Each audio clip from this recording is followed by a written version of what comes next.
Assalamu alaikum ragazzi, come state? Spero state bene. Oggi impariamo verbo svegliarsi। svegliarsi শব্দের অর্থ হলো জেগে ওঠা বা জাগ্রত হওয়া। ভার্ব ভার্ব svegliarsi হলো একটি রিফ্লেক্সিভ ভার্ব। ঠিক আছে? এখন আমরা কনজুগেশনে করব প্রেজেন্ট ফর্মে। Io mi sveglio আমি জেগে উঠি। Tu ti svegli তুমি জেগে ওঠো। Lui lei si sveglia সে জেগে ওঠে। Noi ci svegliamo আমরা জেগে উঠি। Voi vi svegliate তোমরা জেগে ওঠো। Loro si svegliano তারা জেগে ওঠে। Alcune frasi necessarie কিছু প্রয়োজনীয় বাক্য।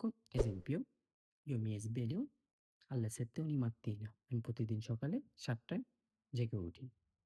A che ora ti svegli? Di solito তুমি সাধারণত কখন জেগে ওঠো? Scrivi nei commenti. Ci vediamo alla prossima lezione. Grazie a tutti. Assalamu alaikum.